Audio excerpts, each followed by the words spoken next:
Hello and welcome to the show. Today's conversation is with a business that's taking a whole new approach to supplying rural India, which is about 68% of the country's population, with clean and safe drinking water. I am meeting Jacob Matthew, the director of Spring Health. Turning the water business on its head and providing rural India with a steady supply of clean drinking water, Spring Health Solution brings every rural home 10 litres of drinking water at just 3 rupees. I catch up with Jacob Matthew at Spring Health to find out how they do it, why, and about their big plans for the future.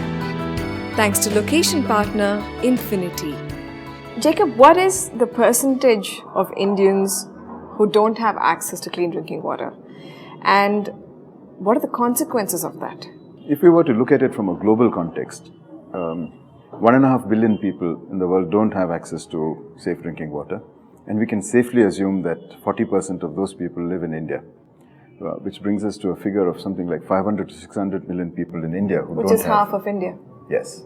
And in India, only about 14% of the rural population actually use the toilets that are built. Most of them still go out to the fields. And that is a big indicator of the amount of waterborne diseases that are caused by open defecation. The consequences of fecal bacteria getting into the drinking water stream are two. One is the obvious one, which is getting diseases, dying of waterborne stomach ailments. That's a very obvious one. And we have data that shows that 1,600 people die of stomach-borne illnesses every day in India. The other thing is the impact it has on nutrition. The Prime Minister of India has said that 42% of India's children are malnourished. My take on that is that 42% of India's children are not all getting poor nutrition in terms of the food.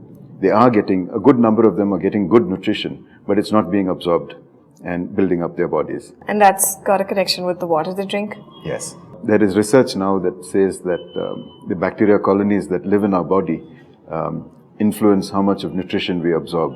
So there's good bacteria and bad bacteria. And if it's bad bacteria, typically what comes from fecal contamination, the nutrition is not going to be absorbed. So that is another huge problem. So if you look at the overall consequences, there's death, there is bad nutrition, but there is also days lost at work. Yes. There are children who are not doing well in school. So there's the productivity of the nation that goes down. Yes, and it's huge.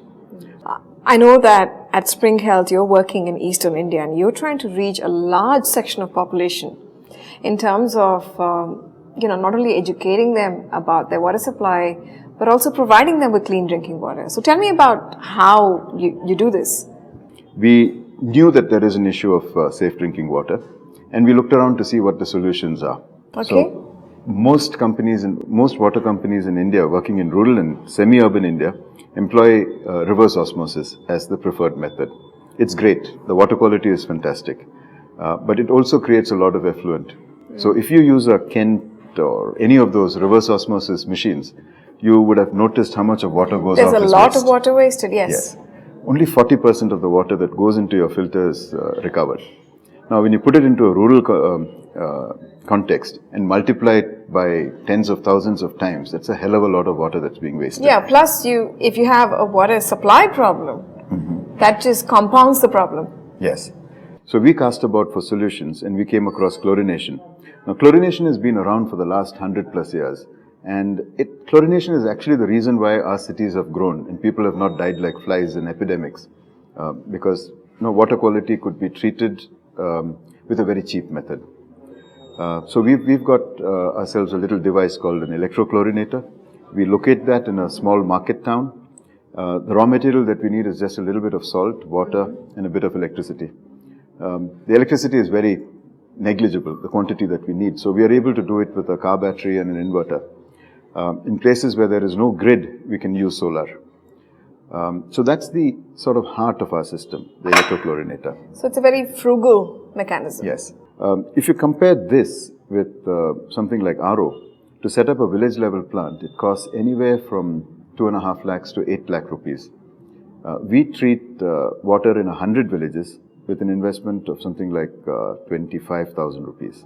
Per village? No, Oh, for overall. the end. Wow. Overall. Okay. We do build up a kiosk in the village, which is a 3,000 litre tank with a pump, plumbing and so on. We partner with a kirana shop. So we have this model of piggybacking on existing resources. So we don't go and set on up our own existing business. infrastructure. Also, I guess that means that you're more engaged with the community then, right? Yes. So we have what we call a high touch model, but it's also high volume and low investment and high margin. What we decided right in the beginning was that this is not going to depend on government subsidies. So it's completely a for-profit, market-driven model. We break up our working team into sort of 5 components. We have one, which is the scout team that goes around, identifies villages, speaks to the community there, so we get community engagement. They identify who the influencers in the village are. People like Anganwadi workers, Asha workers, the Sarpanch, and so on. The Panchayat leaders. Then we have what we call the build team that goes on and builds these kiosks out. Then we have a launch team. This is the most critical part of our marketing. So the launch team does what we call door-to-door marketing with the images of the malnourished child and the healthy child. We also do something that we call water test melas. We encourage people to bring samples of the water that they drink from the containers that they store it in at home. We find that anywhere from 80 to 88% of the samples we tested is contaminated with fecal bacteria. The third thing that we do here is the drama in the launch thing. Which is the awareness campaigns. Yeah. But through an entertaining kind of format. The fifth team then operates the kiosk. So we have a model where a team of 4 people are responsible for 50 villages. They go out, they dose the water with chlorine, which is produced in our decentralized plant. They wait for half an hour, they test the water. They test the water for what we call free residual chlorine. And if it's there, that means that the water is safe to drink.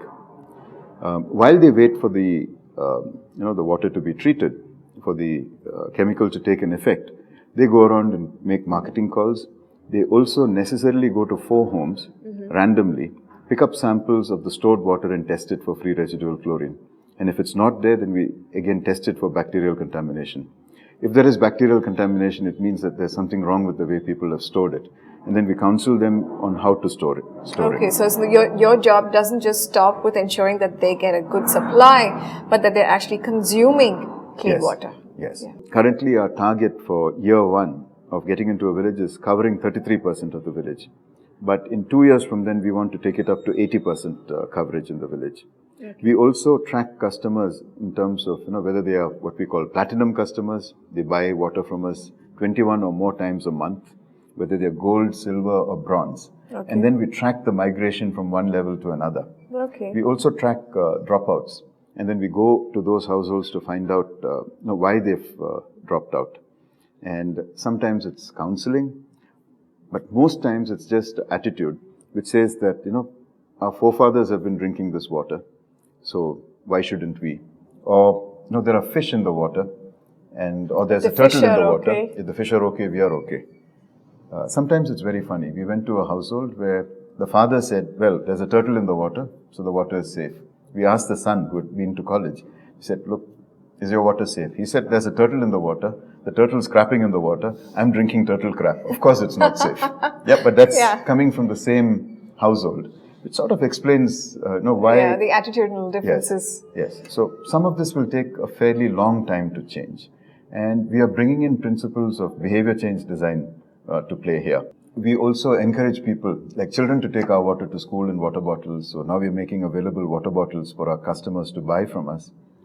We encourage the elder people who go out to work to carry water with them. Okay. And explain that, you could be drinking our water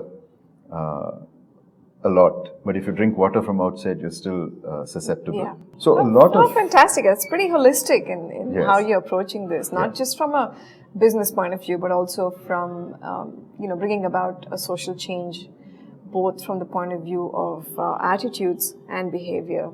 I do have a question. What does spring health water cost to the average rural Indian? Yeah. For a family of 5, buying 10 litres a day, it costs 3 rupees. So it's 30 paisa per litre. and it costs an extra rupee if you have it delivered to your home.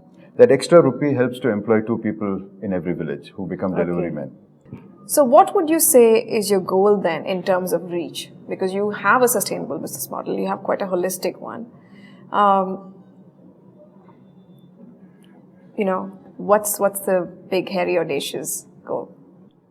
Okay, I think we have several goals. Okay.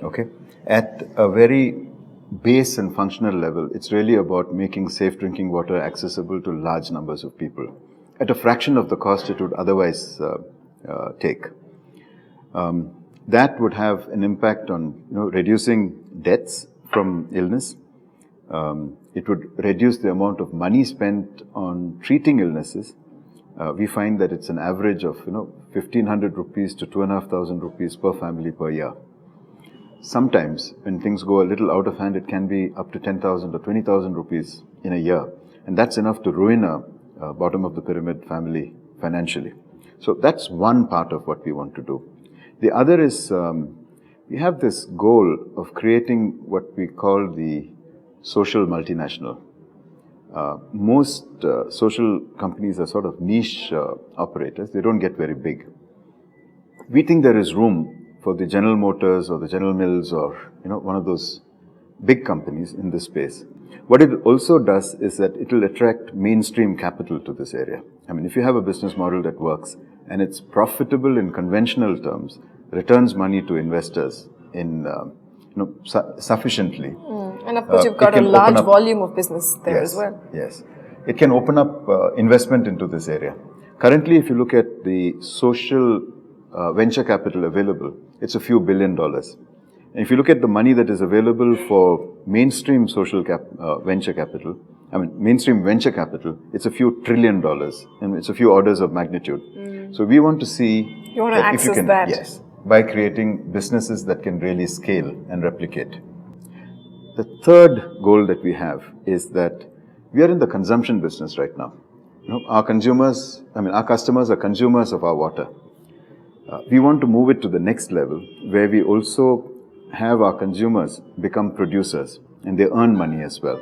So phase 1 of Spring Health is a company that delivers water. Phase 2 is when we start taking other products, again, consumption space, energy, solar lights, nutrition products, sanitation products into the villages. Some of it will also be produced in villages. So one of the people that we are talking to is somebody who makes low-cost sanitary napkins at the village level. And we hope to have it produced there and use our network to distribute it locally. The next phase, the next round is when we start getting products that are made in the villages and move it to the city. So in Orissa, for example, where we currently work, there are a lot of weavers. The weavers don't necessarily get the best price. So we are looking at creating linkages with mainstream retailers, for example, and moving product directly from the village to the city, but also bringing in a design component. So they're making products that the city folks want to buy. So that's the third phase. So yeah, it's a fairly large ambition that we have. It is. In 5 years, we want to be in 10,000 to 25,000 villages. And in 10 years, we want to be serving something like 200 million people across the world, including Africa. Fantastic. Well, I wish you all the very best. Thank you for being on the show. Yeah, thanks. Check out Spring Health at springhealth.co.in and leave a comment on what you think about this episode. Thank you. Join our mailing list at chaiwithlakshmi.in/subscribe and keep in touch with us on Facebook, Twitter, Google+, and Pinterest.